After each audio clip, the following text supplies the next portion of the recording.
Hello everyone. So in this video we are going to discuss CA Foundation Account Subject RTP Revision Test Paper for September 2024 exam. So हम हर एक का answer फटाफट discuss करने वाले हैं. So आप भी मेरे साथ सॉल्विंग कर सकते हो.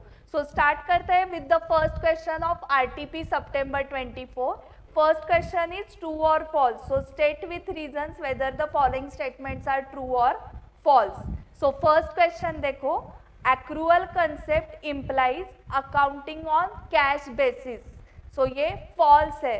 Accrual concept implies accounting on due और accrual basis. So false लिखना है, उसके नीचे आपको reason भी लिखना है. Accrual concept implies accounting on due or accrual basis.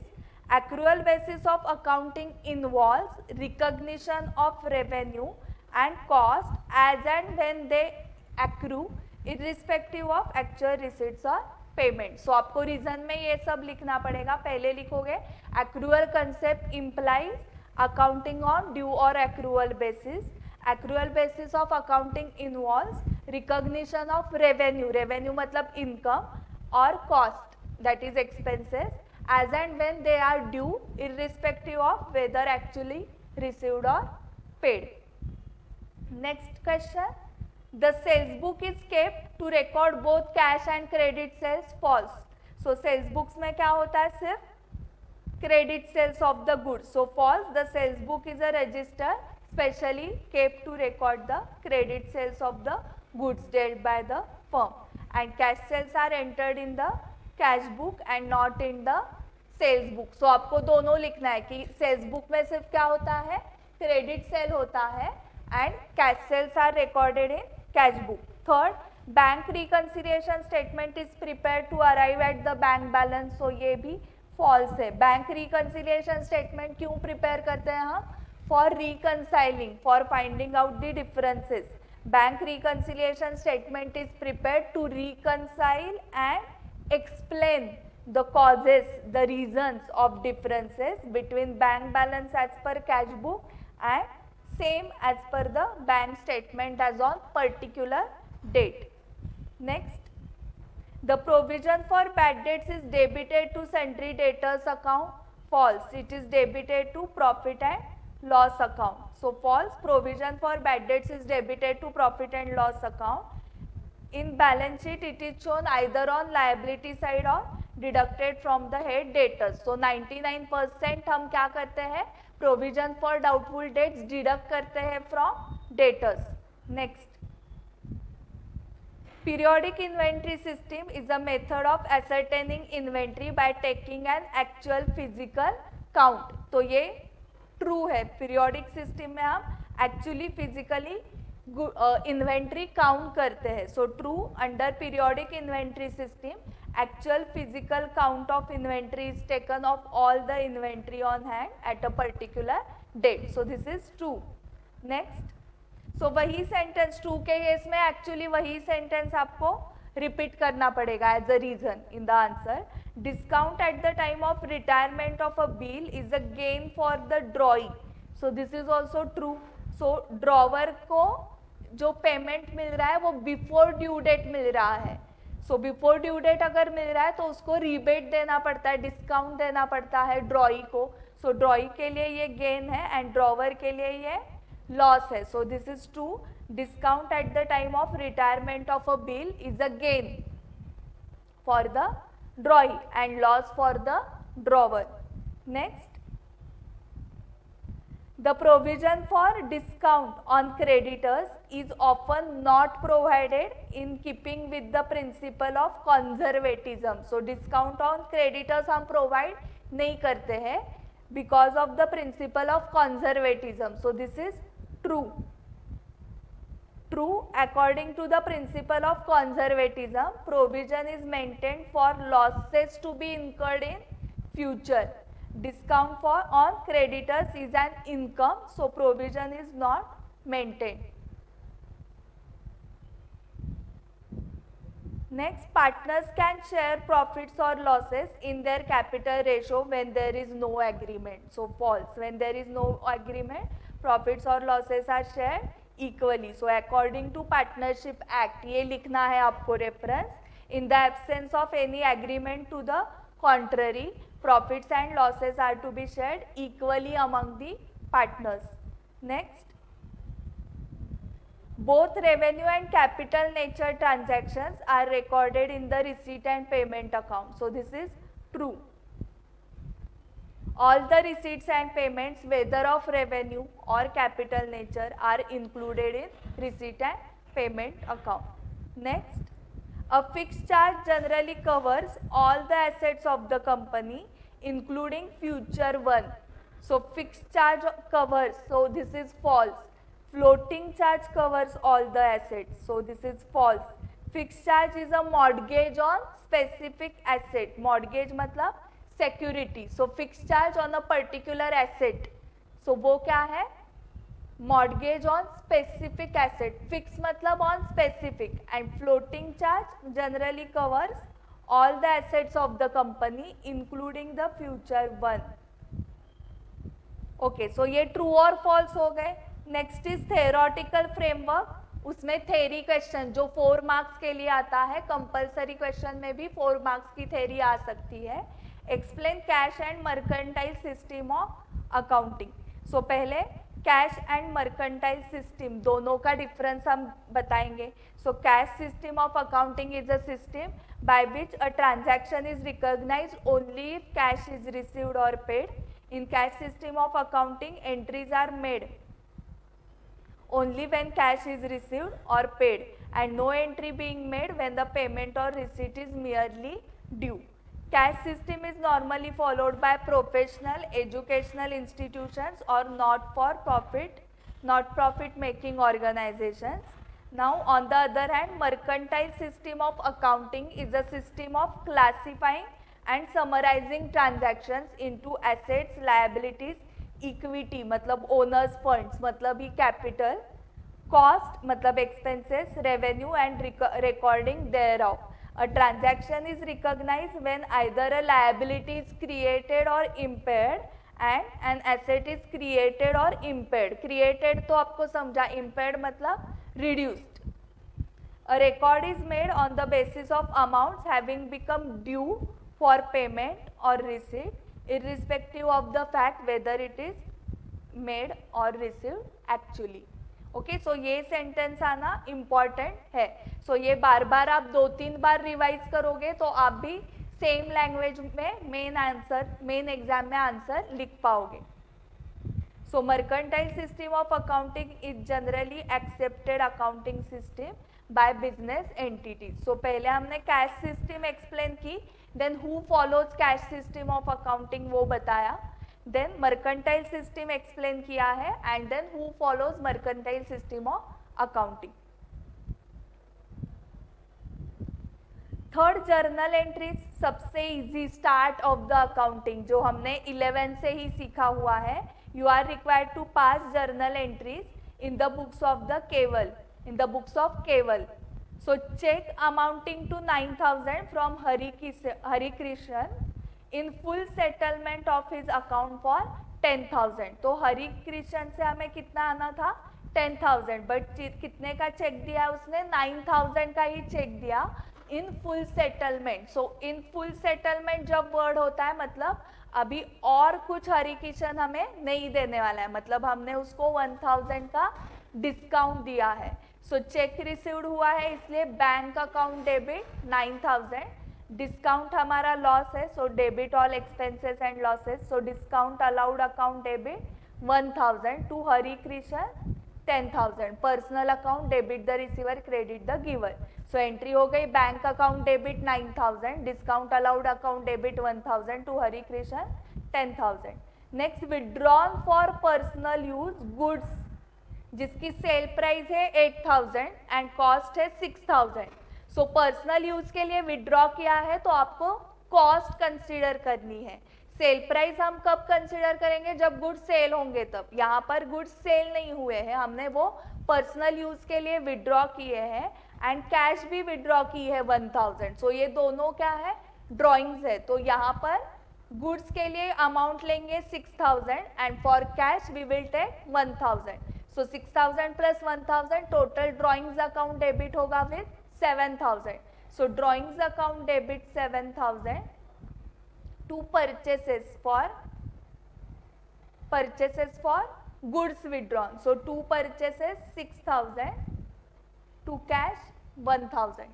Okay, and next received commission 10,000, half of which does not relate of the current year and is received in advance. Okay, इसके ऊपर का पहले ये बाकी है.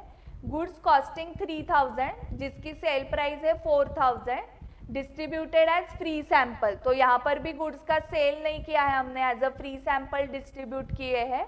तो ये भी यहाँ पर भी हमें क्या लेना है, कॉस्ट लेना है. सो एडवर्टाइजमेंट या free samples account debit to purchases account, क्योंकि गुड्स कम हो रहे हैं. Then fourth one, received commission 10,000, half of which does not relate of the current year and is received in advance. So 10,000 में से half received in advance है. So first entry cash account debit to commission 10,000 या bank account debit to commission 10,000 and इसमें से half received in advance है. सो 5,000 के लिए और एक एंट्री आपको करनी है, कमीशन को डेबिट जाएगा to commission received in advance account. So पहले जो भी 10,000 रिसीव हुए थे सारे हमने कमीशन अकाउंट को क्रेडिट किए एंड उसमें से जो 5,000 हाफ ऑफ विच, सो उसमें से जो 5,000 रिसीव्ड हुआ है वो इन एडवांस रिसीव हुआ है. सो वो नेक्स्ट ईयर का है. सो इसलिए वो कमीशन अकाउंट को हम डेबिट देंगे एंड करेक्ट अकाउंट कौन सा है, रिसीव्ड इन एडवांस को ट्रांसफर करेंगे. So commission account debit 5,000 to commission received in advance 5,000. Next, purchase second hand machinery from Jawahar Industries for 3 lakh plus CGST and SGST at 6% each. Paid rupees 1 lakh immediately by check and balance to be paid after 2 months. So total machinery account debit 3 lakh का होगा. Input CGST account debit करो 3 lakh into 6%, 18,000. Input SGST account debit 18,000 to bank and to Jawahar Industries. So machinery account debit 3 lakh, input CGST account debit 18,000, input SGST account debit 18,000. So total हो गए 3,36,000. इसमें से immediately हमने bye check पे किया था 1 lakh, तो remaining 2,36,000 इज payable. So to Jawahar Industries account 2,36,000. So ये जर्नल एंट्रीज के क्वेश्चंस हो गए. Now classify the following expenditure as capital और revenue. So travelling expenses of the directors for trips abroad for purchase of capital asset. So capital asset purchase करने के लिए जो expenses हुए हैं that is capital expenditure. So first का सिर्फ आपको क्लासीफाई करना है, तो सिर्फ आंसर लिखना है कैपिटल एक्सपेंडिचर. रीजन क्या है, तो कैपिटल एसेट परचेस करने के लिए वो खर्चे हो रहे हैं, वो एक्सपेंसेस हो रहे हैं, that's why it will be added to the cost of the asset, that's why it is capital expenditure. Then amount spend to reduce working expenses. So देखो एक एग्जांपल, बैंक में आपने एटीएम देखा होगा. ओके, सो ATM machine जो है वो asset है. सो एटीएम से अभी तो कैश विड्रॉवल पता है आपको, बट कैश डिपॉजिट भी होते हैं. सो जब एटीएम्स नहीं थे, मशीनरी नहीं थी, तब ये मैन्युअली किया जाता था, मतलब बैंक में जाके हमें विड्रॉ करना पड़ता था पैसा. सो उसके लिए एम्प्लॉयज होते थे और उनको सैलरी पे करनी पड़ती थी. सो salary is a working expense, मतलब मंथली एक्सपेंस है ना वो. तो अगर एटीएम आने के बाद उस एम्प्लॉय की सैलरी हम रिड्यूस कर सकते हैं ना, मतलब वो एम्प्लॉय उतना कम हो जाएगा एंड हमारा सैलरी एक्सपेंस रिड्यूस हो जाएगा. सो अगर कौन सा वर्किंग एक्सपेंस रिड्यूस हो रहा है और उसके लिए अमाउंट स्पेंड की है, तो वो क्या होगा, कैपिटल एक्सपेंडिचर होगा. सो सेकंड का भी आंसर है capital expenditure. So working expenses reduce करने के लिए हमने कुछ तो एसेट लिया है। और एक एग्जांपल देखो, आप फॉर एग्जांपल क्लास में जाके एडमिशन ले रहे हो, सो वहां पर एम्प्लॉय बैठा हुआ है जो एडमिशन एंटर कर रहा है, बट यही एडमिशन अगर ऑटोमेटिक कर दी कि एडमिशन सिर्फ वेबसाइट से होगी, क्लास के वेबसाइट से, so website is also intangible asset. So वो एक्सपेंडिचर जो स्पेंड किया ऑन वेबसाइट डेवलपमेंट, उससे क्या रिड्यूस हो गया, working expenses, salary of the employ. So जो एसेट क्रिएट हो रहा है it is capital expenditure. Next, amount paid for removal of stock to a new site. So for example builder imagine करो, एक साइट जो complete हो चुकी है, वहां पर सीमेंट का स्टॉक है, तो वहां से वो सीमेंट का स्टॉक रिमूव करके नए साइट पे लेके जा रहा है, तो ये सिर्फ क्या हुआ, डे टू डे के एक्सपेंसेस है। सो ये थर्ड इज रेवेन्यू एक्सपेंडिचर। इसमें ना कुछ expenditure, revenue expenditure, working expenditure reduce हुआ, ना कोई नया एसेट क्रिएट हुआ है। Then cost of repairs on second hand car purchase to bring it to working condition. So जब भी सेकेंड हैंड कार परचेज की है, उसके ऊपर रिपेयर्स करने के बाद ही वो वर्किंग कंडीशन में आ सकता है, तो इस टाइप के जो रिपेयर्स होते हैं वो एसेट में ऐड करने होते हैं। तो जो भी कॉस्ट इनकर की है on the asset till the time it is put to use, okay, till the time it is workable condition, तो वो सारे एक्सपेंडिचर आपको एसेट में ऐड करने होते हैं। सो ये रिपेयर्स करने के बाद ही वो वर्किंग कंडीशन में आने वाला है मशीनरी। सो इसलिए ये रिपेयर्स क्या होगा, कॉस्ट में ऐड होगा, इसलिए वो कैपिटल एक्सपेंडिचर है। Then next is amount spent on renewal fee for patent rights. So patent right जो हमें मिले हैं उसका सिर्फ रिन्यूअल हम कर रहे हैं, तो नया एसेट कुछ क्रिएट नहीं हुआ है, ये जस्ट मेंटेनेंस एक्सपेंस जैसा है, तो ये भी क्या है, रेवेन्यू एक्सपेंडिचर है। Okay, classify expenditure in capital and revenue, इस टाइप का क्वेश्चन भी कंपल्सरी क्वेश्चन में आता है for 4 marks. Now next question, prepare a triple column cash book from the following transactions of messrs Ram agencies and bring down the balance for the start of the next month. So हमें क्या करना है, triple column cash book करना है। So opening balance दिया है cash in hand, cash at bank. So पहले तो ये देखो फॉर्मेट देखो क्या क्या होगा, date, particulars, LF and 3 columns ना, ट्रिपल कॉलम मतलब discount, cash and bank. So ये हो गई डेबिट साइड, यहाँ पर आपको डीआर लिखना है, and same columns on credit side, date, particulars, L F, discount, cash and bank. ठीक है, सो जो बैलेंस था ओपनिंग बैलेंस वो स्टार्ट होगा, to balance brought down, 30,000 cash का था and 1,20,000 of bank. Okay, so ये दो हो गया। देन पेड इनटू बैंक 10,000, तो यहाँ पर एंट्री होगी bank account debit to cash account, तो इसको कॉन्ट्रा एंट्री बोलते हैं। कॉन्ट्रा एंट्री मतलब क्या, दोनों इफेक्ट्स, हाँ दोनों डेबिट एंड क्रेडिट इफेक्ट्स दोनों कैश बुक में ही आ रहे हैं, तो उसको कॉन्ट्रा एंट्री बोलते हैं। Bank account debit to cash account, so bank account debit ये भी बैंक का कॉलम है, इधर ही है कैश बुक में, टू कैश, कैश का कॉलम भी कहाँ पर है, कैश बुक में है। सो दोनों डेबिट क्रेडिट इफेक्ट अगर कैश बुक में ही आ रहे हैं तो उसको कॉन्ट्रा एंट्रीज बोलते हैं। सो एंट्री क्या हो गई, bank account debit to cash. So लिखते वक्त देखो कैसे लिखना है, on debit side to cash लिखना होता है, एलएफ कॉलम में कैपिटल सी एंड बैंक के कॉलम में आएगा 10,000, and on credit side by bank, LF के कॉलम में सी एंड कैश का बैलेंस कम हो रहा है इसलिए कैश कॉलम में 10,000। ठीक है, एंड आप डेट्स जो है वो डेट के कॉलम में लिखोगे।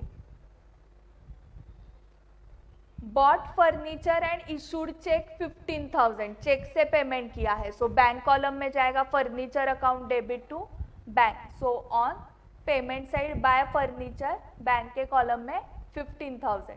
Next purchase goods for cash 5,000, easy है, purchases account debit to cash, correct.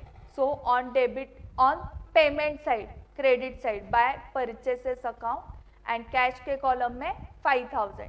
Next received cash from Mohan 9,800, discount allowed to him 200. So हमने मोहन से 9,200 रिसीव किया है, 9,800 रिसीव किया है एंड उसको डिस्काउंट अलाउड किया है 200.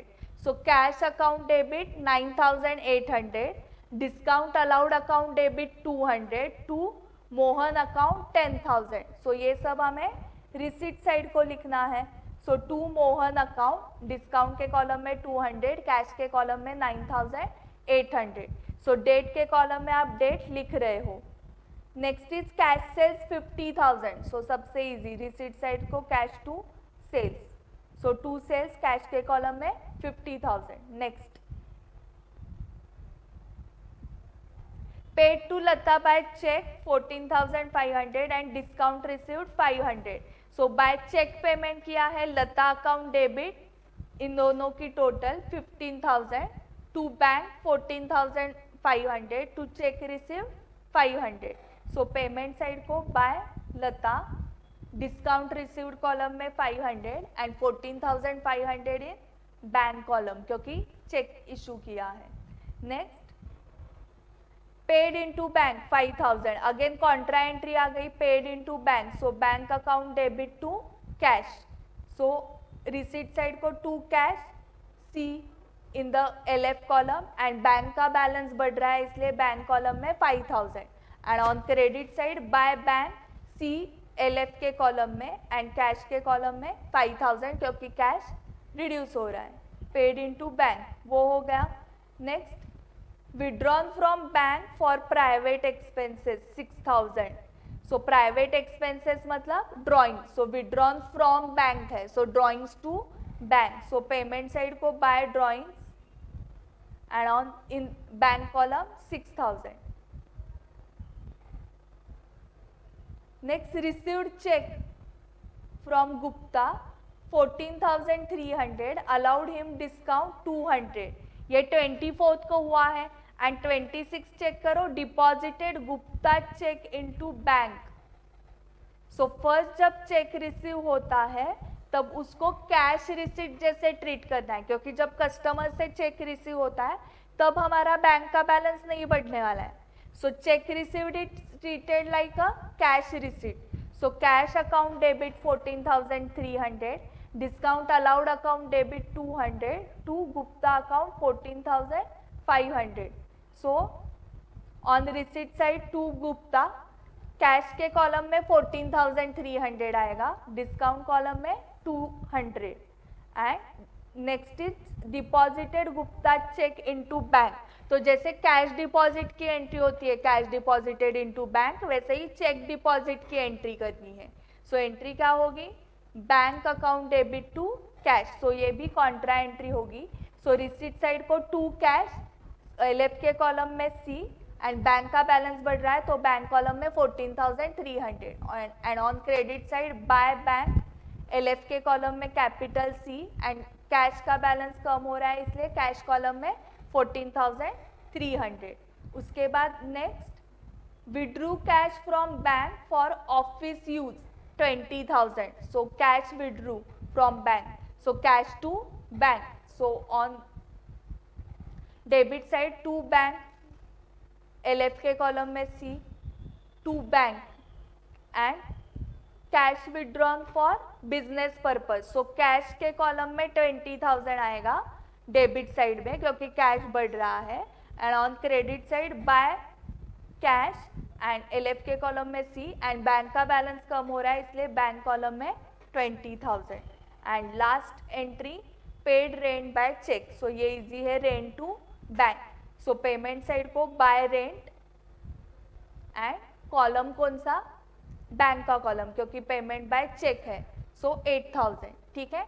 एंड देन आपको क्लोजिंग बैलेंसेस लेने हैं, एंड कौन से कॉलम के लोगे, bank and cash column, and discount column की सिर्फ क्या करनी है आपको, टोटल करनी होती है। डिस्काउंट अलाउड डेबिट साइड का एंड क्रेडिट साइड का discount received. Next question is rectification of errors. So pass journal entries to rectify the following errors detected during preparation of trial balance. So maximum possible कर आपको आना चाहिए कि आप directly rectifying entry पास करोगे, okay. जहां पर पॉसिबल नहीं है वहां पर रफ में ही correct entry, wrong entry and then rectifying entry करो, बट जहां पर पॉसिबल है डायरेक्टली आपको क्या करना है, रेक्टिफिकेशन एंट्री पास करना है। So wages paid for construction of office building debited to wages account. So ये एसेट कंस्ट्रक्ट करने के लिए जो भी कॉस्ट लगती है वो सारी एसेट अकाउंट में ऐड होती है, बट इन्होंने क्या डेबिट किया है, वेजेस अकाउंट डेबिट किया है। सो जो रॉन्ग डेबिट हुआ है वेजेस, उसको क्या करोगे, क्रेडिट, एंड करेक्ट डेबिट किसको जाएगा, बिल्डिंग अकाउंट को। सो रेक्टिफिकेशन एंट्री हो गई, building account debit to wages account. And narration देखो कैसे लिखना है, being correction of wrong debit in the wages account of construction of office building. So being correction of ऐसे स्टार्ट करोगे, and जो एरर हुआ है वो आगे आपको एक्सप्लेन करना है। सो यही फॉर्मेट याद रखो नरेशन लिखने के लिए। Next is a credit sale of goods to ₹1200 to Ramesh has been wrongly passed through the purchase book. So देखो एक्चुअल ट्रांजैक्शन सोचो क्या है, credit sale to Ramesh, so entry होनी चाहिए रमेश टू सेल्स 1200 की, बट परचेज बुक में गया है, मतलब क्या हुआ है, परचेज टू रमेश हुआ है। सो परचेस अकाउंट को जो रॉन्ग डेबिट गया है उसको क्रेडिट देना पड़ेगा परचेस अकाउंट को। करेक्ट ट्रांजैक्शन सेल्स की है तो सेल्स अकाउंट को भी क्रेडिट जाएगा। देन सेल के एंट्री में रमेश को डेबिट जाना चाहिए, एंड जो परचेसेस रॉन्ग हुए हैं परचेस के एंट्री में रमेश अकाउंट को जो रॉन्ग क्रेडिट गया है उसको भी डेबिट देना पड़ेगा। सो रमेश को डेबिट 2 बार आएगा 1200 से, सो इसलिए वो 2400 हो रहा है। To purchases account to sale, so जो परचेस बुक में रॉन्ग गया है उसको क्रेडिट करो, परचेस बुक में गया है मतलब परचेस अकाउंट डेबिट हुआ है तो वो रॉन्ग है तो उसको रेक्टिफाई करने के लिए क्रेडिट करना है। एक्चुअल ट्रांजैक्शन सेल्स की हुई है तो सेल्स अकाउंट क्रेडिट करना है। So to purchases to sales, ठीक है, 1200 and Ramesh account 2 bar debit क्यों करना है, एक बार करेक्ट डेबिट देने के लिए सेल्स के एंट्री में, एंड परचेस के एंट्री में जो रॉन्ग क्रेडिट गया है रमेश को उसको रिवर्स करने के लिए और एक डेबिट। सो इसलिए रमेश को 2 बार 1200 का डेबिट आएगा। So Ramesh account debit 2400, to purchases 1200, to sales 1200। So ये एंट्री आपको डायरेक्टली करने को आनी चाहिए। आपको एग्जाम में इतना टाइम नहीं होगा कि ये करेक्ट एंट्री है ये रॉन्ग एंट्री है। आपको कैसे सोचना है कि एक्चुअल ट्रांजैक्शन सेल की हुई है मतलब रमेश टू सेल्स एंट्री होनी चाहिए, बट परचेस में गया है मतलब परचेस टू रमेश हुआ है। सो परचेस को रॉन्ग डेबिट गया है उसको क्रेडिट करना है, सेल्स को भी क्रेडिट करना है, एंड रमेश को 2 बार डेबिट होगा। एक सेल्स में डेबिट आता है कस्टमर अकाउंट, एंड परचेस के एंट्री में जो रॉन्ग क्रेडिट हुआ है उसको भी क्या करना पड़ेगा, डेबिट देना पड़ेगा। Next, an amount of ₹2000 due from Mahesh Chand which had been written off as bad debts in the previous year was unexpectedly recovered and has been posted to the personal account of Mahesh Chand. So पहले हमने उसको bad debts record कर दिया था but वो unexpectedly recovered हो गए, तो इसकी करेक्ट एंट्री है cash account debit to bad debts recovered account. Okay, cash account debit to bad debts recovered account ये करेक्ट एंट्री है, but it is posted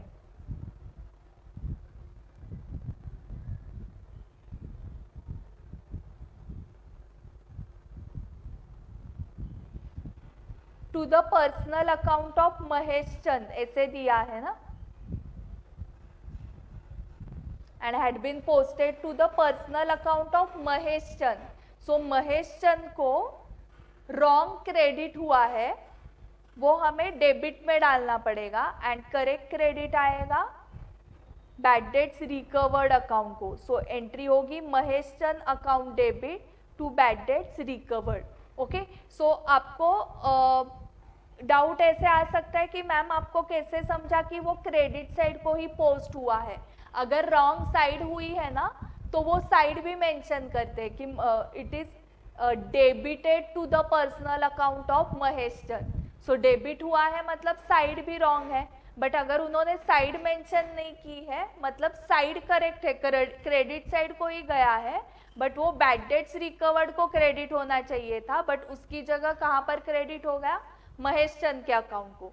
so Mahesh चंद का अकाउंट डेबिट करना पड़ेगा एंड करेक्ट क्रेडिट जाएगा bad debts recovered account को. Then next is goods जिसकी cost है 15,000 and selling price है 16,000. Distributed as free samples among, यहाँ पर अमाउंट हुआ है वो अमंग कर दो, अमंग प्रोस्पेक्टिव कस्टमर्स.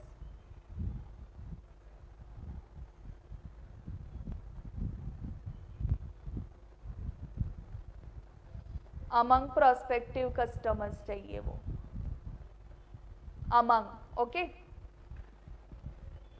सो इन्होंने क्या किया है 15,000 कॉस्ट के गुड्स डिस्ट्रीब्यूट कर दिए हैं as a free samples among prospective customers were not recorded anywhere. So entry ही नहीं हुई है, कंप्लीट ओमिशन है. सो नॉर्मल से एडवर्टाइजमेंट अकाउंट डेबिट या free samples account debit to purchases account. And यहाँ पर कॉस्ट लेनी है क्योंकि सेल नहीं हुआ है ना, सेल के केस में ही आपको सेलिंग प्राइस लेनी है 16,000, अदरवाइज आपको हमेशा क्या लेना है, कॉस्ट लेनी है. सो एंट्री क्या होगी, फ्री सैंपल्स या एडवर्टाइजमेंट या sales promotion expenses account debit 15,000 to purchases account 15,000 being entry of the goods distributed as free sample omitted from the records. Goods worth rupees 1,500 returned by Ritu have not been recorded anywhere. So ये भी क्या है, complete omission है. So goods returned by Ritu. So by Ritu मतलब from Ritu, मतलब ये sales return है. So normal sales return की entry करनी है आपको, sales return account debit to Ritu account. Correct, sales return या return inward account debit to Ritu चाहिए, वहां पर टू ग्रीन हुआ है ना, यहाँ पर करेक्ट लिखा है being entry of goods return by Ritu omitted from records. Okay, so ये हो गया rectification of errors. Now next is bank reconciliation statement. Bank reconciliation statement.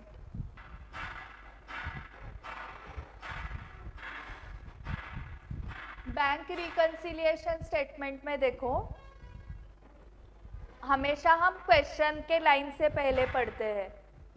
So question की लाइन लास्ट लाइन में है, you are required to make the appropriate adjustments in the cash book and to prepare statement reconciling it with the bank passbook. So पहले आपको cash book में appropriate adjustments करने हैं. So cash book में appropriate adjustments कौन से आते हैं, जो कैश बुक में रिकॉर्ड नहीं हुआ है उसको रिकॉर्ड करोगे आप, या जो कैश बुक में एरर्स हुए हैं उसको रेक्टिफाई करोगे. पासबुक के अगर एरर्स है तो उसको बैंक रिकंसिलिएशन स्टेटमेंट में ही करना पड़ेगा. जिसने एरर किया है वही रेक्टिफाई कर सकता है ना. सो अगर पासबुक में एरर हुए हैं तो हम रेक्टिफाई नहीं कर सकते हैं, तो हमें उसको बीआरएस में दिखाना पड़ेगा. एरर कैश बुक में है तो हम रेक्टिफाई कर सकते हैं. सो दो चीजें ही आपको कैश बुक में एज ए एडजस्टमेंट करनी है. कैश बुक में जो रिकॉर्ड नहीं हुआ है वो वन थिंग, एंड सेकेंड अगर कुछ एरर्स हुए हैं कैश बुक में तो आप उसको रेक्टिफाई कर सकते हो. बाकी सारी चीजें, check issued but not presented, check deposited into bank but not collected, ये सारे आपको कहाँ पर रिकॉर्ड करने हैं, इन बैंक रिकंसिलिएशन स्टेटमेंट, क्योंकि वो टाइमिंग डिफरेंस है. So first according to the cash book of Mihir, there was a balance of rupees 4,45,000 in his bank on 30th June 24. On investigation you find that. So on 30th June 24 को ये balance है. This will be the starting point of the cash book. So two balance brought down 4,45,000 cash book. ये bracket में लिखो bank column, heading ये देना है in the books of mister Mihir. To balance brought down, this is receipt side, this is payment side, only bank column हम show कर रहे हैं. 4,45,000 ये हमारा स्टार्टिंग पॉइंट है. फर्स्ट क्या हुआ है देखो, cheques amounting to 60,000 issued to creditors have not been presented for payment till that date. So हमने चेक इशू किया है क्रेडिटर्स को, मतलब कैश बुक में हमने एंट्री कर दी है, बट अभी तक वो पेमेंट के लिए प्रेजेंट ही नहीं हुआ है बैंक में. मतलब हमारे जो क्रेडिटर्स है उन्होंने चेक जो है वो उनके बैंक में वो प्रेजेंट करने के लिए लेके नहीं गए हैं. सो हमने कैश बुक में एंट्री कर दी है. अभी कैश बुक हमारा स्टार्टिंग पॉइंट है, हमें बैंक के बैलेंस तक जाना है, वो हमारा एंड है. सो अगर कैश बुक में पेमेंट की एंट्री हो गई है एंड पासबुक में एंट्री नहीं हुई तो कैश बुक की पेमेंट की एंट्री रिवर्स करनी पड़ेगी. तो ये 60,000 हमें ऐड बैक करना है और ये हम करेंगे बैंक रिकंसिलिएशन स्टेटमेंट में. सो ये ऐड बैक करना पड़ेगा. Check issued but not presented, क्या लिखना है देखो, हाँ, check issued but not presented for payment till 30th June 24 and the amount is 60,000. Then next, check paid into bank amounting to 1,10,500, out of which checks amounting to 55,000 only collected by the bank up to 30th June 24. So check paid into bank मतलब हमें customer से check आए हैं 1,10,500 के, मतलब receipt है and हमने पूरा दिखाया है कैश बुक में रिसीट. सो जब भी चेक डिपॉजिट करते हैं हम तभी हम कैश बुक में एंट्री करते हैं, बट पासबुक में कहाँ तक के कलेक्ट हो चुके हैं, सिर्फ 55,000. सो डिफरेंस फाइंड आउट करो, 1,10,500 माइनस 55,000 दैट इज 55,500.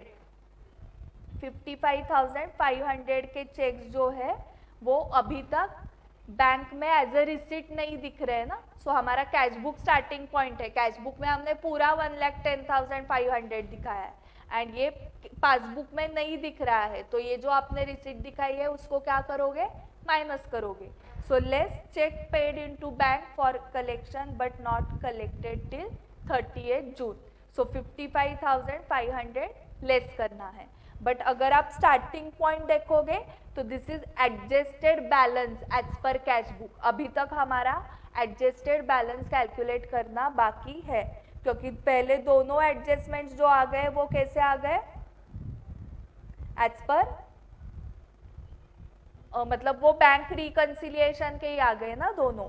अभी थर्ड देखो, a dividend of ₹4,000 and rent amounting to 60,000 received by the bank and entered in the passbook but not recorded in the cash book. Cash book में record नहीं है तो अभी हम cash book में record कर सकते हैं. सो दिस इज अ रिसीट, दोनों रिसीट है. सो 2 डिविडेंड 4,000 एंड 2 रेंट, दोनों हम रिसीट साइड को लिख सकते हैं. 2 dividend 4,000, 2 rent 60,000. Next, insurance premium up to 31st December 23 paid by the bank 2,700 not entered in the cash book. So enter नहीं किया है तो कैश बुक में हम एंटर कर सकते हैं. सो पेमेंट साइड को ये आएगा by insurance premium, amount will be 2,700. सो जो कैश बुक में रिकॉर्ड नहीं हुआ है रिकॉर्ड करते जाओ. So by insurance premium 2,700. Next, the payment side of the cash book had been undercast by 500. सो देखो ये एरर कैश बुक में हुआ है, सो हम इसको रेक्टिफाई कर सकते हैं. कैश बुक में जो पेमेंट साइड है वो अंडरकास्ट हुई है बाय 500. सो पेमेंट साइड को अंडरकास्ट मतलब टोटल कम ली है बाय 500, तो और 500 हमें कहाँ पर दिखाने पड़ेंगे, on payment side. So by correction of errors ऐसे ही लिखना है, by correction of errors 500. Then next, bank charges 150 shown in the passbook had not been entered in the cash book. Bank charges पहले हमेशा पासबुक में आएंगे. So bank charges passbook में enter किए हैं बट कैश बुक में enter नहीं हुए, तो कैश बुक के पेमेंट साइड को आ जाएगा by bank charges 150. Next, a bill payable 20,000 had been paid by the bank but was not entered in the cash book. तो कैश बुक में payment side को एंट्री करो बाय बिल्स पेएबल. एंट्री क्या होगी? Bills payable to bank. So payment side को लिखेंगे bye bills payable 20,000. And और है आगे, and a bills receivable for 6,000 had been discounted with the bank at a cost of ₹100 which had also not been recorded in cash book. So bills receivable का discounting करने के बाद आपको पता होगा बैंक से पूरा 6,000 नहीं मिलता है, उनका कमीशन, उनका इंटरेस्ट लेस करके जो कि है 100, रिसीव हुआ है 5,900. सो रिसीट साइड को एंट्री करेंगे हम, to bills receivable 5,900. So this was the last adjustment. So ये सारे एडजस्टमेंट्स होने के बाद कैश बुक का आप बैंक कॉलम का बैलेंस निकालोगे by balance carried down 4,91,550. this will be the starting point of your BRS. so BRS का start होगा adjusted balance as per cash book 4,91,550. okay, so आपको अगर क्वेश्चन में पूछा है prepare adjusted cash book and BRS and आपने directly सिर्फ BRS किया है तो मार्क्स नहीं मिलेंगे, क्योंकि उन्होंने स्पेसिफिक पहले आपको कैश बुक एडजस्ट करने के लिए बोला है, तो ये ध्यान में रखो. Okay, next question is related to valuation of inventory. Question कौन से लाइन में है? देखो फर्स्ट लाइन में ही है. From the following particulars ascertain the value of inventory as on 31st March 24. So inventory दिया है as on 1st April 23, that is opening inventory. Purchases made during the year, sales, manufacturing expense, selling and distribution expense, administration expense. So इसमें से cost of inventory calculate करने के लिए selling and distribution expense and administration expenses नहीं लिए जाते. These are not direct cost, these are all indirect. Okay, so हमें कहाँ तक लेना है? Till manufacturing expenses. Eight the time of valuing inventory as on 31st March 23, मतलब last year का वैल्यूएशन करते वक्त a sum of ₹20,000 was written off on a particular item which was originally purchased for ₹55,000 and was sold during the year for ₹50,000. सो देखो last year है 31st March 23, मतलब क्योंकि हमें जो इन्वेंट्री कैलकुलेट करनी है it is on 31st March 24. So last year 23 का inventory value करते वक्त क्या प्रॉब्लम हुआ था? A sum of ₹20,000 was written off on a particular item which was originally purchased for 55,000. So आपको रूल पता है, कॉस्ट और NRV whichever is lower पे हम रिकॉर्ड करते हैं. सो यहाँ पर कॉस्ट इज 55,000 बट हमने वो अमाउंट राइट ऑफ कर दी है 20,000 से. सो NRV इज 35,000. ठीक है, so cost is 50,000 and NRV 35. सो हम रिकॉर्ड करेंगे on NRV. Okay, and was sold for 50,000. Except the above mentioned transaction, gross profit earned during the year was 20% on sales. देखो, सो हमें इस डेटा से कैलकुलेट करना है वैल्यू ऑफ इन्वेंट्री 31st मार्च की. सो आपके पास मैं एक फॉर्मेट आपको दिखाती हूँ ट्रेडिंग अकाउंट का.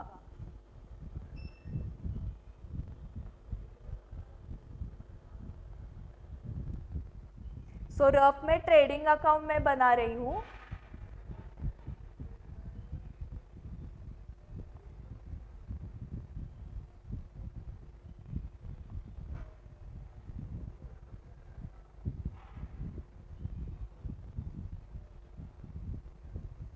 देखो यहाँ पर ओपनिंग इन्वेंट्री जो है 3,50,000, इसमें एक इंक्लूड है पर्टिकुलर आइटम, क्योंकि ओपनिंग जो है वो लास्ट ईयर का क्लोजिंग होगा ना। सो लास्ट ईयर के क्लोजिंग में एक आइटम है 55,000 का, जिसकी वैल्यूएशन है राइट ऑफ कर दिया है 20,000 से, मतलब उसका एनआरवी 35,000। तो ये एबनॉर्मल आइटम हमें लेस करना है, रिमूव कर देना है from opening inventory as well as from sales. क्यों? क्योंकि वो सेल हुआ है 50,000 को, सो उसकी कॉस्ट है 35,000 एंड सेल हुआ है 50,000 को। ये सेल छोड़ के except the above mentioned transaction, gross profit earned during the year was 20% on sales. So ये ट्रांजैक्शन छोड़ के, मतलब आपको सेल्स से भी 50,000 माइनस करना पड़ेगा, बाकी के सेल्स के ऊपर 20% का हमने ग्रॉस प्रॉफिट किया हुआ है। सो ओपनिंग इन्वेंट्री हम कितना लेंगे? 3,50,000 minus 35,000, so that is 3,15,000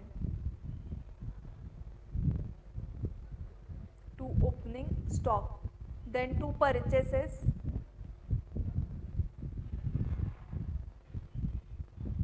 12 lakh.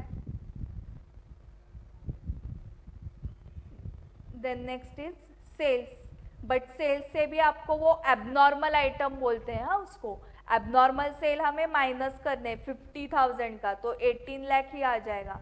So by sales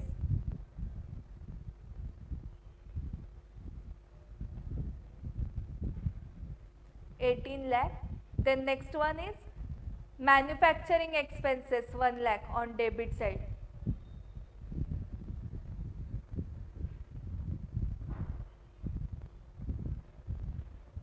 okay, so यहाँ पर मैं रफ में सॉल्व कर रही हूँ, इसलिए शॉर्ट फॉर्म्स लिख रही हूँ, एग्जाम में शॉर्ट फॉर्म्स नहीं लिखने हैं आपको। सेलिंग, डिस्ट्रीब्यूशन, एडमिनिस्ट्रेशन एक्सपेंस नहीं आने वाले हैं। सो ये जो एबनॉर्मल आइटम है वो हमने ओपनिंग स्टॉक से भी रिमूव कर दिया एंड सेल्स से भी इसको रिमूव कर दिया है। अभी except above mentioned transaction, gross profit earned during the year was 20% on sales. So 18 lakh का 20% करो, 36,000, sorry 3,16,000, sorry 3,60,000. It is a gross profit, so to gross profit. And ये करने के बाद balancing figure will be by closing stock. Okay, generally trading account prepare करने के बाद gross profit balancing figure आती है ना, क्योंकि क्लोजिंग स्टॉक दिया रहता है। अभी इसमें ग्रॉस प्रॉफिट दिया हुआ है, सो बैलेंसिंग फिगर क्या आएगी? क्लोजिंग स्टॉक आएगा। सो कैलकुलेट करो, ये 18 lakh minus 3,15,000 minus 12 plus 1 13 lakh. हाँ सॉरी, सो डेबिट साइड ज़्यादा आएगी क्योंकि बैलेंसिंग फिगर इस साइड को। So 3,15,000 plus 13 lakh plus 3,60,000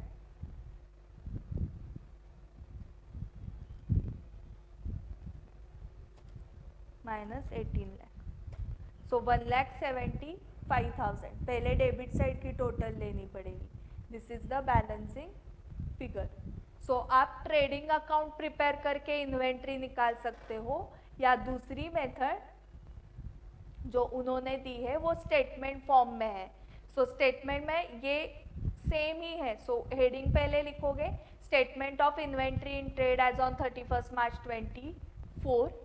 then opening inventory 3,50,000 से स्टार्ट करना है, उसमें से लेस करना है एबनॉर्मल इन्वेंट्री की book value. Book value is 35,000, वो माइनस करके यहाँ पर नॉर्मल इन्वेंट्री आ गई। देन परचेसेस ऐड करोगे, मैन्युफैक्चरिंग एक्सपेंसेस ऐड करोगे। So opening inventory plus purchases plus manufacturing expense, तो इतनी इन्वेंट्री अवेलेबल है हमारे पास फॉर सेल। तो इसमें से जो सेल हुआ है ना वो लेस कर दोगे, तो बाकी का क्या है? Closing stock. सो सेल जो हुआ है वो हमें डायरेक्टली सेल अमाउंट नहीं माइनस कर सकते हम, हमें क्या लेस करना पड़ेगा? उसकी कॉस्ट लेस करनी पड़ेगी। सो पहले तो sales, so cost of goods sold निकालने हैं उसके लिए. So sales as per book is 18,50,000. उसमें से हमने एबनॉर्मल सेल्स जो है 50,000 वो माइनस कर दिए. सो 18 लाख आ गए विच इज नॉर्मल सेल्स, जिसके ऊपर 20% ग्रॉस प्रॉफिट है. सो ग्रॉस प्रॉफिट 20% निकाल दिया 3,60,000. सो आउटर कॉलम में आ गया वो है कॉस्ट ऑफ गुड्स सोल्ड. सो इतने गुड्स अवेलेबल थे इतने कॉस्ट के फॉर सेल, उसमें से इतने कॉस्ट के गुड्स क्या हो गए, सेल हो गए, उसको बोलते हैं कॉस्ट ऑफ गुड्स सोल्ड. तो बाकी का क्या है, बचा हुआ है stock. So this is the inventory in trade as on 31 March 24. So module में उन्होंने स्टेटमेंट फॉर्म में दिया है आंसर, आरटीपी में भी स्टेटमेंट फॉर्म में दिया है, तो आप भी स्टेटमेंट फॉर्म में ही आंसर सॉल्व करो इन मेन एग्जाम. सो पहले क्या करना है, ओपनिंग स्टॉक, उससे कुछ एबनॉर्मल आइटम है तो वो रिमूव कर दो. Add purchases, add manufacturing expenses, administrative expense and selling distribution add नहीं होंगे. And then less cost of goods sold.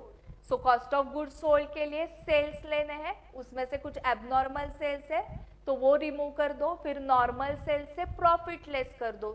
Sales से प्रॉफिट लेस किया तो क्या मिलता है, cost. So cost of goods sold.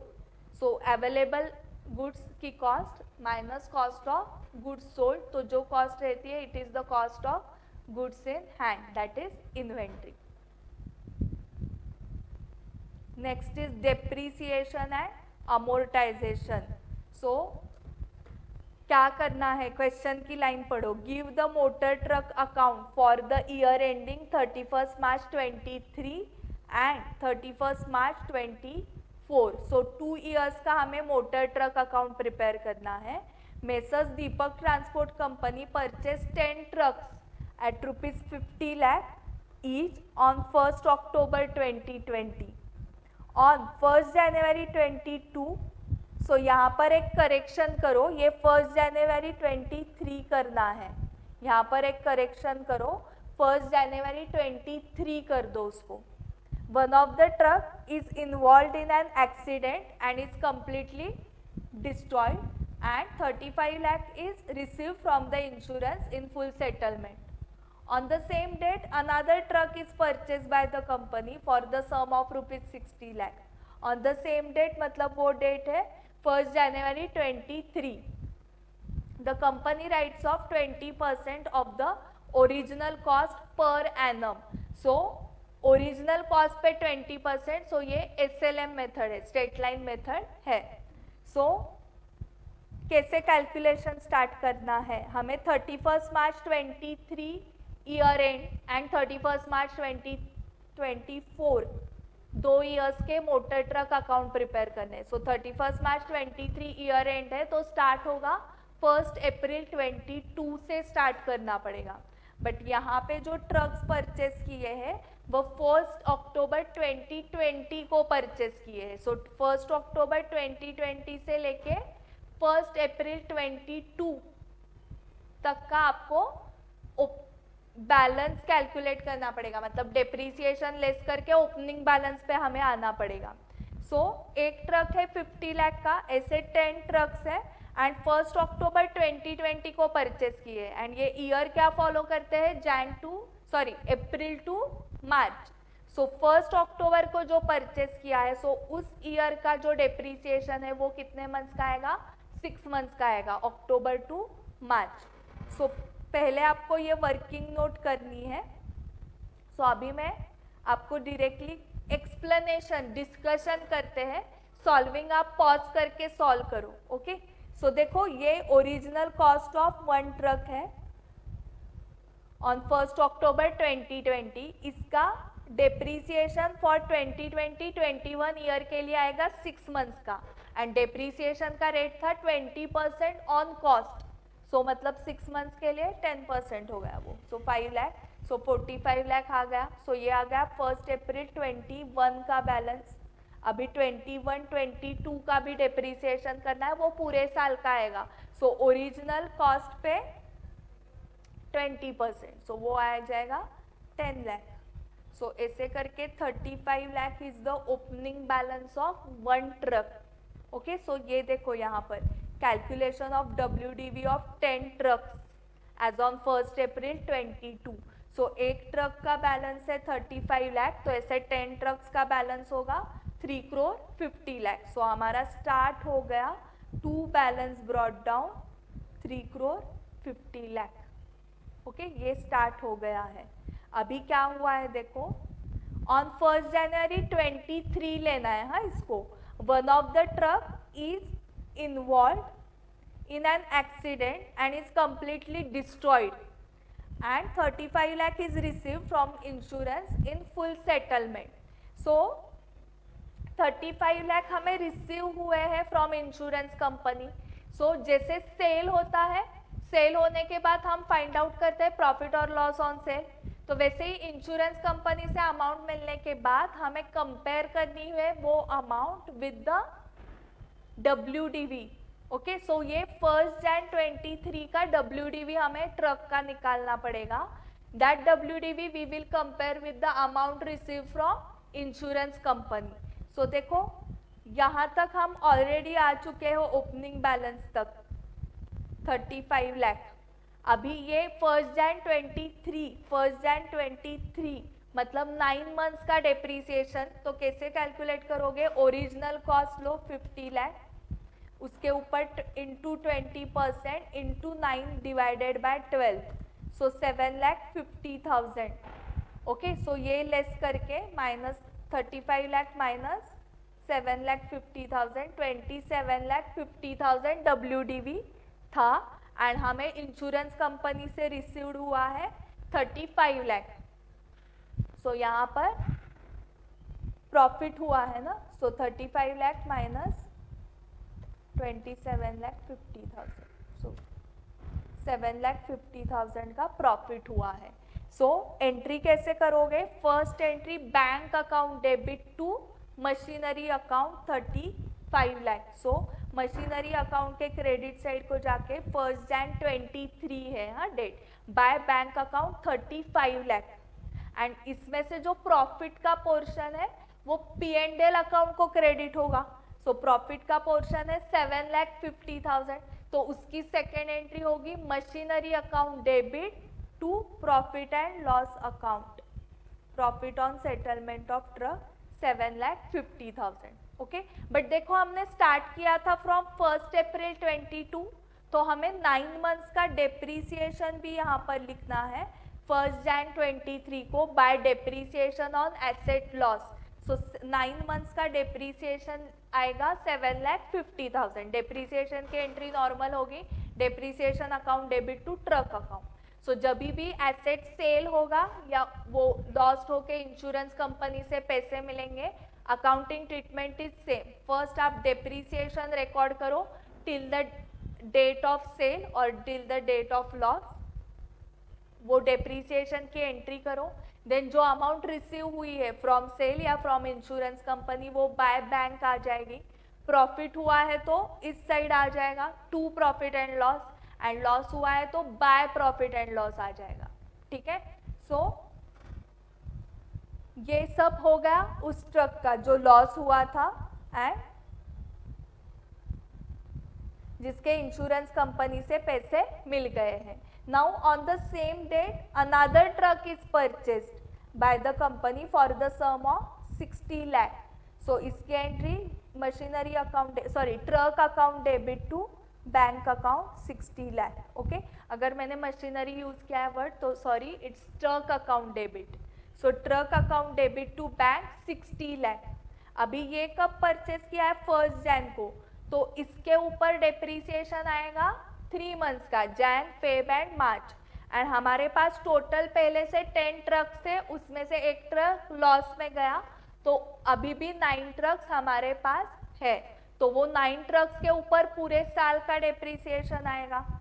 And जो नया ट्रक परचेस किया है उसके ऊपर 3 मंथ्स का depreciation. So calculation for depreciation for 2022-23 का पहले करते हैं। So depreciation for 22-23 on 9 trucks normal 50 lakh का एक ट्रक है इंटू 9 ट्रक्स इंटू 20%, क्योंकि ओरिजिनल कॉस्ट पे कैलकुलेट करना है। सो वो 90 लाख आ गया and next is on new truck 60 lakh का वो एक ही ट्रक है इंटू 1 किया, इसलिए एक ही ट्रक है, इंटू 20% इंटू 3/12 3 मंथ्स का आ गया। सो ये आप कैलकुलेट करके देख लो 93 लाख। सो नॉर्मल डेप्रीसिएशन की एंट्री ट्रक अकाउंट के क्रेडिट साइड को बाय डेप्रीसिएशन, यहाँ पर वर्किंग नोट का रेफरेंस दो 93 lakh and then by balance carried down, okay, and then next year का बैलेंस। सो 2 साल का करना है ना, ये क्लोजिंग बैलेंस ब्रॉट फॉरवर्ड किया, to balance brought down, and अभी सिर्फ डेप्रीसिएशन की एंट्री आएगी क्योंकि नेक्स्ट ईयर में कुछ परचेज से नहीं हुआ है। तो नेक्स्ट ईयर का डेप्रीसिएशन 9 ट्रक्स पे 20%, फुल ईयर का 50 लाख इंटू 9 ट्रक, एंड जो नया ट्रक लिया था ना लास्ट ईयर उसके ऊपर अभी करंट ईयर में पूरे साल का डेप्रीसिएशन आएगा। सो 60 लाख इंटू 20%, सो ये 90 lakh plus 12 lakh 1 crore 2 lakh, and entry same by depreciation, working note का रेफरेंस दोगे and then by balance carried down, okay. So इसमें क्या क्या वर्किंग्स है, मेनली तो ओपनिंग बैलेंस WDV निकालना है, देन जो एसेट लॉस हुआ है, ट्रक लॉस हुआ है, उसके ऊपर इंश्योरेंस कंपनी से कितने पैसे आए हैं, compare it with the WDV and then check whether there is profit और लॉस, एंड जो WDV कैलकुलेट करना है वो डेट ऑफ लॉस तक का कैलकुलेट करना है। सो डेट ऑफ लॉस तक का आपको डेप्रीसिएशन भी लेना है। यस, तो ये हो गया डेप्रीसिएशन का question. Next question is on bill of exchange. So question की लाइन देखो, लास्ट लाइन में है passed journal entries with narration दिया है यहाँ specific in the books of Anya, ignore date. So dates ignore करने मतलब डेट का कॉलम नहीं किया तो भी चलेगा। सो अन्या के बुक्स में एंट्रीज करने हैं, अद्या और 1 लाख टू अन्या। सो हमें अन्या के एंगल से सोचना है। सो अन्या को 1 लाख रिसीवेबल है from Adya. On 1st October 23 आद्य accepted a bill drawn by Anya for the amount at 3 months. So bills accept किया है आद्य ने। सो इसका प्रोनाउंसिएशन एग्जैक्ट क्या है पता नहीं है। सो जर्नल एंट्री पहली होगी bills receivable account debit to Adya account करते हैं हम, okay. So bills receivable account debit to Adya account 1 lakh की एंट्री हो गई। Then next is Anya got the bill discounted with his bank for 99,000 on 3rd October 23. So 99,000 receive हुए हैं, 1,000 का discount. So bank account debit 99,000, discount account debit 1,000 to bills receivable account 1 lakh, ठीक है। Next bill discounting हो गया। Before the due date Adya approach Anya for renewal of the bill. So renewal of the bill में सबसे पहले एंट्री करनी है cancellation of bill की, एंड कैंसलेशन ऑफ बिल की एंट्री होती है same like dishonour of bill. So dishonour bank के साथ हमने ये डिस्काउंट किया है तो ये आद्य हमारा फिर से डेटर बन जाएगा, एंड डिसऑनर होने के बाद बैंक हमारे पास आएगी पेमेंट कलेक्ट करने के लिए, तो हमें बैंक को पेमेंट करना पड़ेगा। सो एंट्री होगी Adya account debit to bank account, Adya account debit 1 lakh to bank account 1 lakh. Next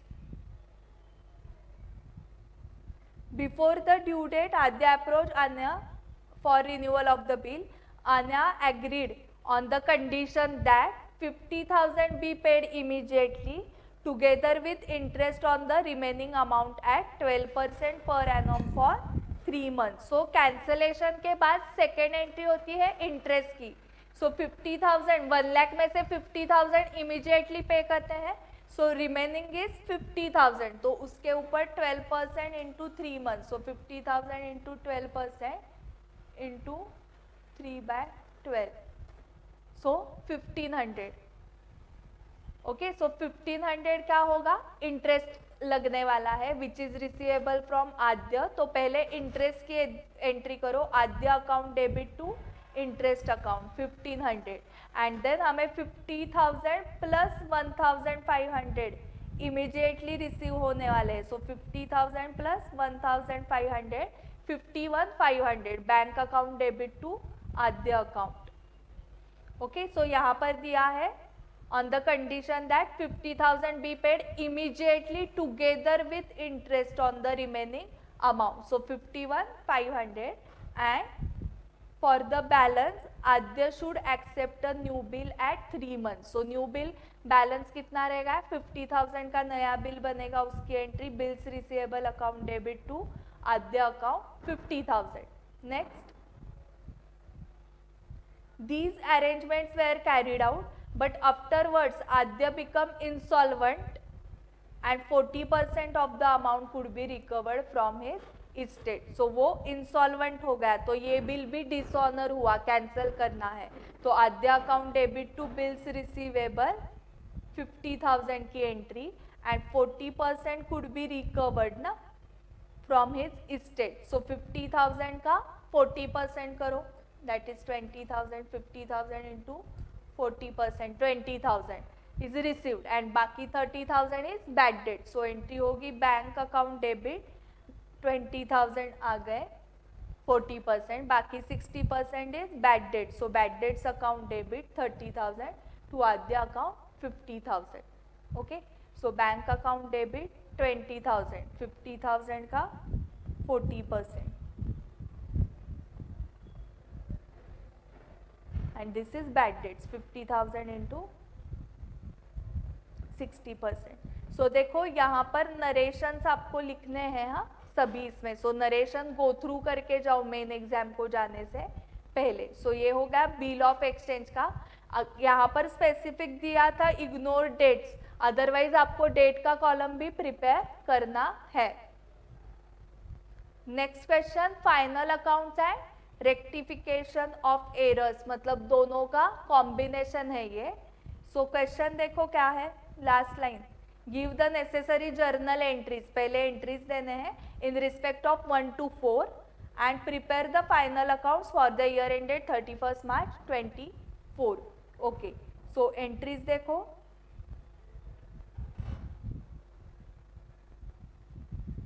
yes एक काम करते हैं, मैं यहाँ से आपको क्वेश्चन दिखाती हूँ पहले. सो मार्किंग करने को हमें आ जाएगा.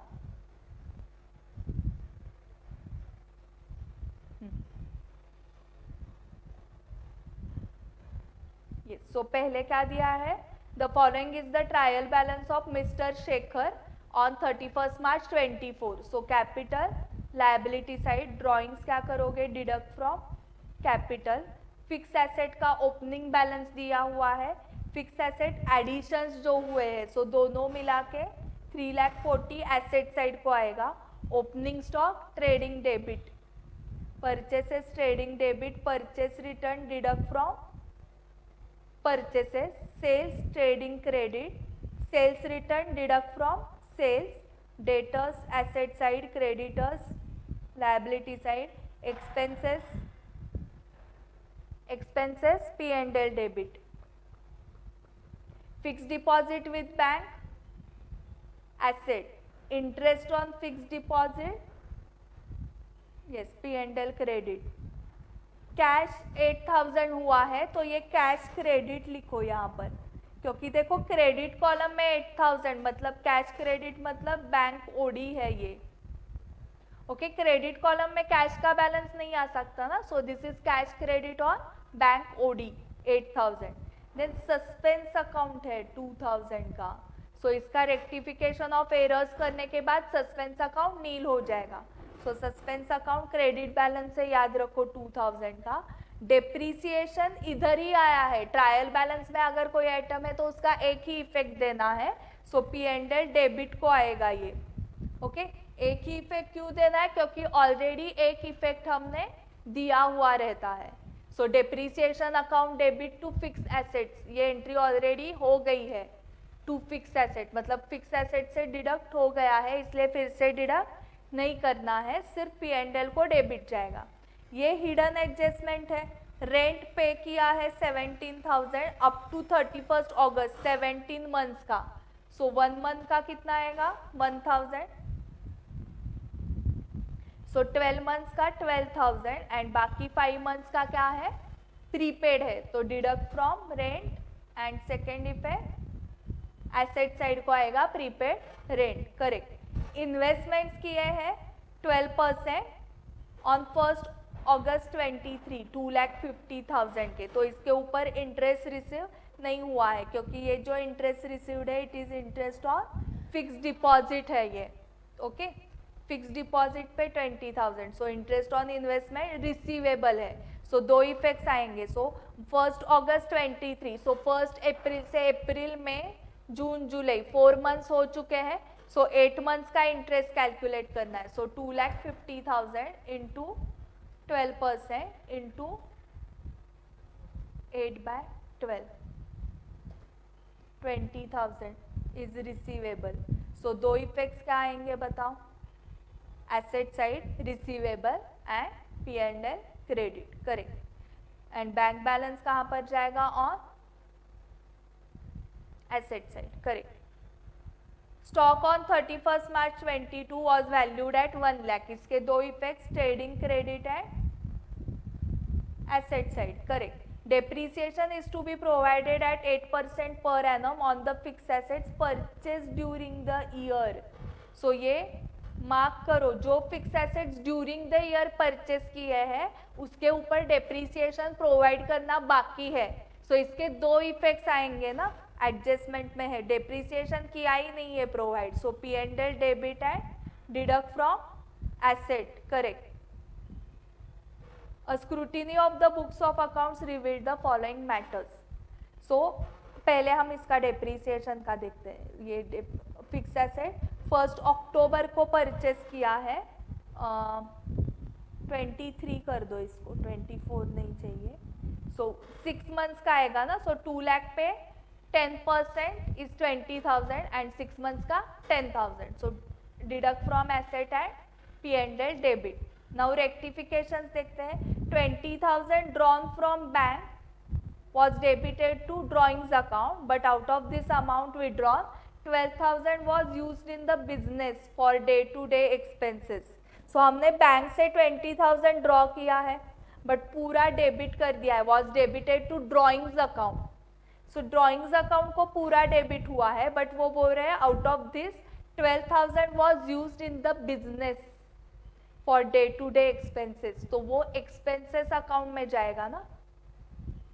Was used in the business मतलब एक्सपेंस हो चुके हैं, सो वो expense account debit to drawings account entry होगी। पूरा ड्रॉइंग्स में जो गया है उसमें से 12,000 रिवर्स कर दो, ड्रॉइंग्स को क्रेडिट जाएगा एंड एक्सपेंसेस को डेबिट। सो एंट्री होगी expenses account debit to drawings account 12,000।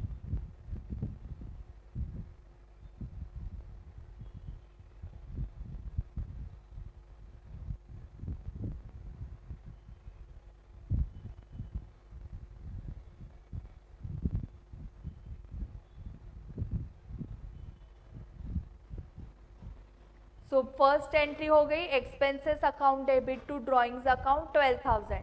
अभी एक्सपेंसेस में हमें ऊपर ट्रायल बैलेंस में इसका रोमन 1 नंबर था ना एडजस्टमेंट का, तो एक्सपेंसेस में हमें 12,000 ऐड करने हैं। तो एक्सपेंसेस के बाजू में लिखो यहाँ पर रोमन 1, इसमें 12,000 ऐड करना है एंड ड्रॉइंग्स के बाजू में भी रोमन 1 लिखो। ड्रॉइंग से क्या करना है, 12,000 माइनस करना है।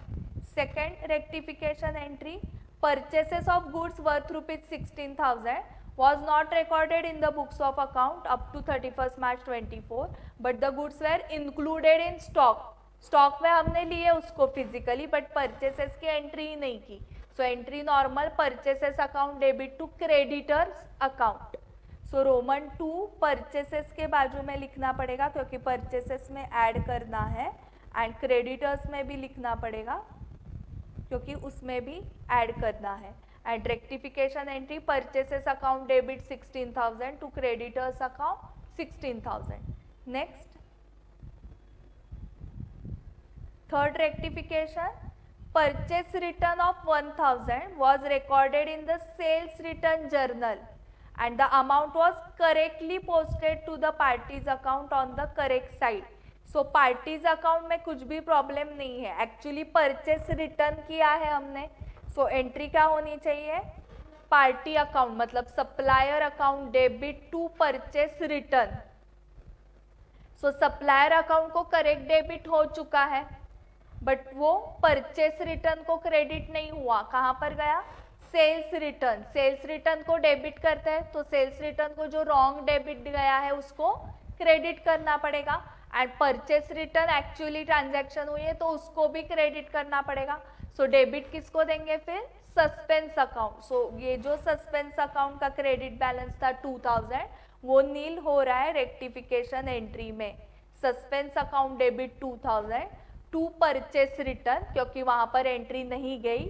सेल्स रिटर्न को जो रॉन्ग डेबिट गया था उसको क्रेडिट देंगे। So to sales return 1000। Suspense account debit to purchase return to sales return 2000 1000 1000। Next, so purchase return में रोमन 3 लिखना पड़ेगा ना हमें। परचेस रिटर्न में ऐड होगा एंड सेल्स रिटर्न के सामने भी रोमन 3 लिखो। सेल्स रिटर्न से माइनस करना है amount. Fourth rectification entry, expenses include 6000 in respect of the period after 31st March 24। So expenses include 6000। Expense में 6000 इंक्लूड है जो कि प्रीपेड एक्सपेंसेस है ना, because this 6000 is related to the period after 31st March 24। Okay, so prepaid expenses account debit to expenses, correct. Rectification entry होगी prepaid expenses account debit to expenses. So हमें क्या करना पड़ेगा? एक्सपेंस के सामने 4th number लिख दो। Expense में 2 एडजस्टमेंट है एंड प्रीपेड एक्सपेंसेस, ये प्रीपेड रेंट भी है ना, एंड प्रीपेड एक्सपेंसेस भी उसमें ऐड होगा। ओके, सो रेक्टिफिकेशन के इफेक्ट्स जर्नल एंट्रीज भी करने हैं एंड फाइनल अकाउंट्स में भी उसके इफेक्ट्स देने हैं। सो अभी एक एक हमें देखना है from trial balance. Okay, so capital 6 lakh कहां पर जाएगा? Correct, liability side. ओके, अभी एक काम करते हैं, इधर का क्वेश्चन देखते हैं और उधर का आंसर देखते हैं।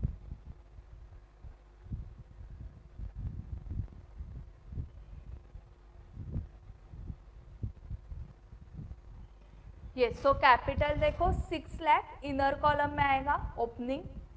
देन ड्राइंग्स है 70,000, बट ड्राइंग्स में एडजस्टमेंट थी 12,000 माइनस करना है ना।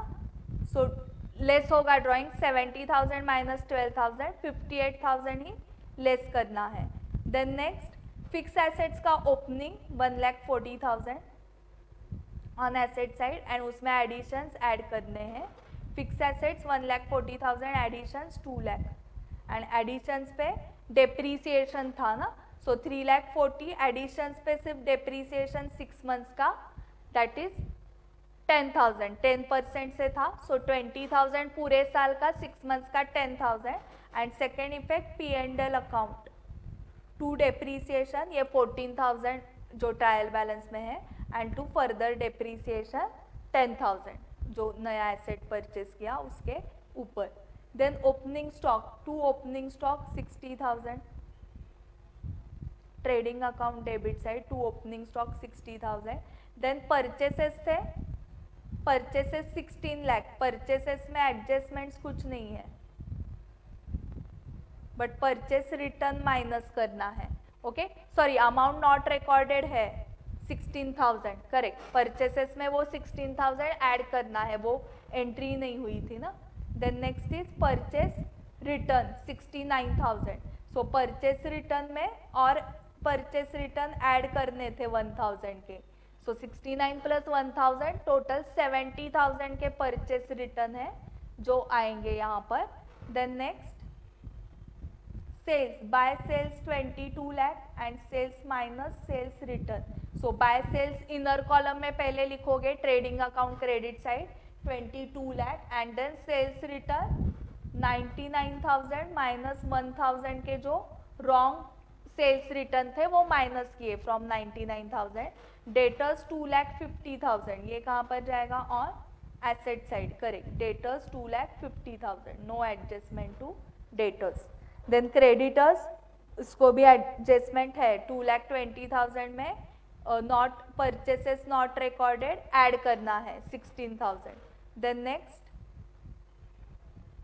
expenses 50,000, expenses में भी है 2 P&L एंड उसमें एडजस्टमेंट्स है ना 6,000 माइनस करोगे जो कि प्रीपेड है एंड 12,000 जो ड्राइंग्स को गया था expenses to drawings. So expenses में 12,000 ऐड होंगे एंड प्रीपेड एक्सपेंसेस लेस होंगे 6,000.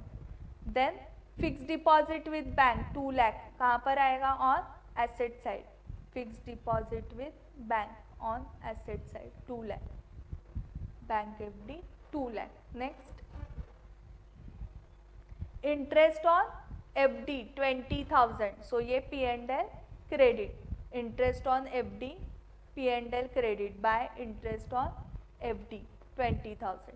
नेक्स्ट कैश क्रेडिट बताया था ना ये मैंने 8,000, दैट इज ओवरड्राफ्ट. मतलब कौन से साइड को? लायबिलिटी साइड को ओवरड्राफ्ट 8,000. सस्पेंस अकाउंट का 2,000 का बैलेंस नील हो गया था. डेप्रीसिएशन P&L डेबिट में हमने लिखा. रेंट 17,000 एंड उसमें प्रीपेड रेंट है. So P&L debit to rent 17,000 minus 5,000 जो प्रीपेड वाला है. So outer column 12,000 and second effect asset side prepaid rent 11,000. So वो 6,000 एक्सपेंसेस का एंड रेंट का 5,000 ऐसे दोनों उन्होंने ऐड कर दिया है. Then next rent investment. So ये इन्वेस्टमेंट्स 2,50,000 लिखेंगे ऑन एसेट साइड एंड इसके ऊपर डेप्रीसिएशन इंटरेस्ट 8 मंथ्स का. So interest accrued on investment 20,000 जो हमने कैलकुलेट किया था. 1 अगस्त को परचेस किया है ना. सो अगस्त टू 31 मार्च 24 8 मंथ्स होते हैं. सो कैलकुलेट करो 2,50,000 into 12% into 8/12 that is 20,000. So interest accrued investment side को दिखाया and second effect P&L credit by interest on investments 20,000. Next bank balance 1,69,000. तो वो एसेट साइड को आएगा. Bank balance 1,69,000. ओके. सो सारे एडजस्टमेंट्स होने के बाद फर्स्ट क्या करोगे? ट्रेडिंग अकाउंट क्लोज करोगे. उसका जो भी ग्रॉस प्रॉफिट ग्रॉस लॉस क्या आ रहा है ग्रॉस प्रॉफिट वो कैरी फॉरवर्ड करके net profit next item net profit आपको ऐड करना है कैपिटल में. आउटर कॉलम में कैपिटल का closing balance and then balance sheet tally करनी है. ओके. सो यहाँ पर हम पार्ट 1 खत्म कर रहे हैं और आरटीपी. नेक्स्ट वीडियो में हम बाकी के सारे आरटीपी के क्वेश्चंस कंप्लीट करेंगे. Thank you very much for watching the video. Share this video with all your friends who are giving CA foundation exam. भले ही वो सितंबर में दे रहे हैं जैन में दे रहे हैं. It will be useful discussion for all your friends. Thank you. Bye bye.